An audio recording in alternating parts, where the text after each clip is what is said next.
Once I went into the hospital, and they did a drug test on me, and they said, "Oh, you're positive for cocaine." I have never done anything like that. Luckily, the psychiatrists that worked with me knew that, so there wasn't a problem. But this is the kind of thing they do to you. They want you back in line. They want you serving your purpose. They don't care if you are beat down, trodden. Maybe they can't use you the same way that they did use you, but they're going to use you to the last. Whether it's trying out some new electronic equipment on you, maybe that's all you're good for. Maybe all you're good for is to see what it takes to break you. Maybe that's what they'll use you for now. They want to break you. See how long it takes. Make a study out of that. My programmer was Joseph Mengele.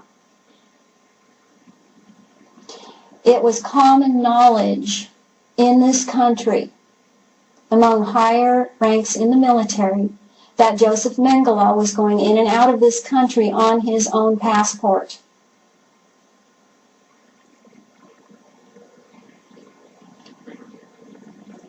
He went from the United States to South America. I saw him at China Lake Naval Weapons out near Ridgecrest, California. That is also very much associated with Area 51. I was utilized at Area 51. What I know about underground bases at this time, specifically Area 51, is that the first 5 levels are more or less associated with the United States government. But down to level 14 is not. It is also associated with a base in South America. And that base is on the perimeter of Paraguay. I had the chance to speak with somebody who doesn't know anything about any of this. I'd say less than a year ago, who had been in the Peruvian army, because it's on the side of Peru also. It's a very large base. And he was in the army, and the governments, all the governments employed their soldiers, their military, to guard the parameters of the base. And what he saw there, what he described to me, were all of the Indians in the area they killed, hanging them upside down, draining fluid out of the spinal column into containers that he was told were this fluid was being used for a creation that was made up of human genetics, but it was also part machine, like a cyborg. This is what it was being used for. Also talked about things like putting the eyes or certain parts of the eyes of dogs into humans, and then the humans that got this were going crazy. In short, it was genetic manipulation and experimentation.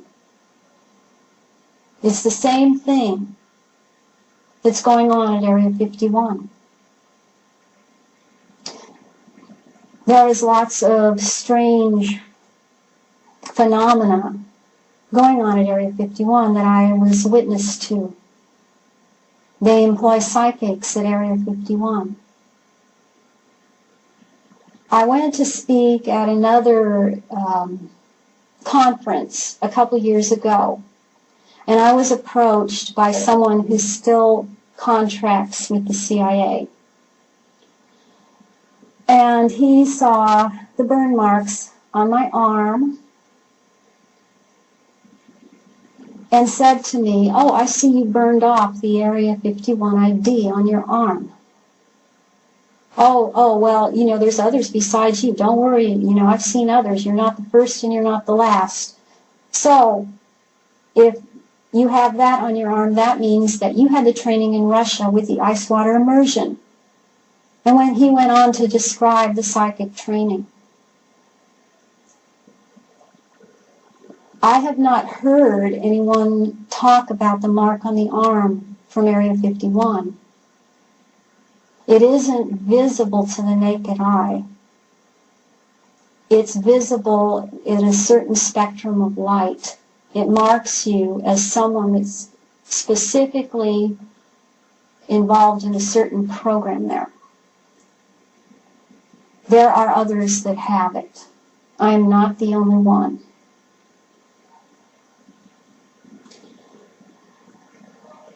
Something else that I was used for,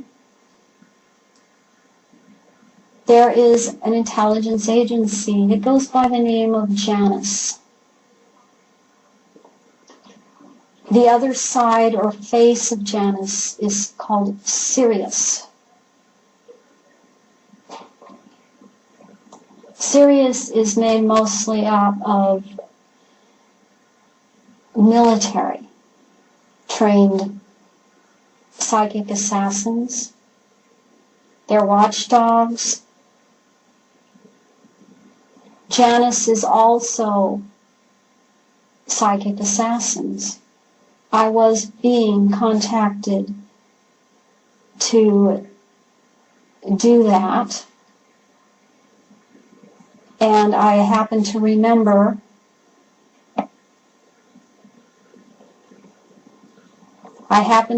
that, and was able to stop being involved with it. But it took me a while.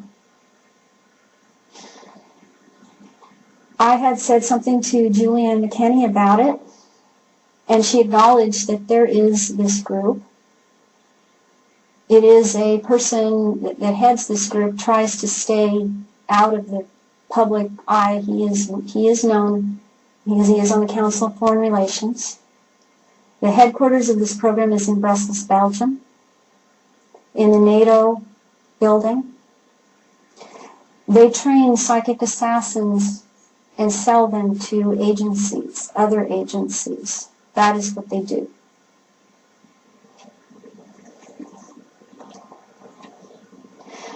One other thing I want to say, and I will talk about this and write about this another time. I want people to know that it isn't Illuminati that is, well, this group or that group that rules. The Illuminati themselves have a governing body. They are referred to as the Eight, or the Octagon. Those that watch for them are called the Eyes of the Eight. And people generally don't know who they are. It's a fear-inducing thing again, fear of the unknown. I will be writing about that in detail,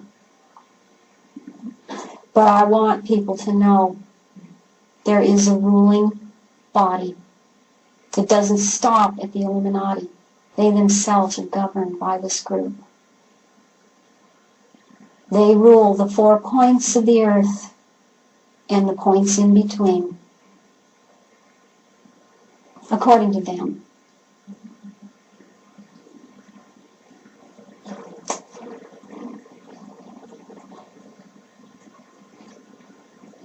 I want people to know that I have hope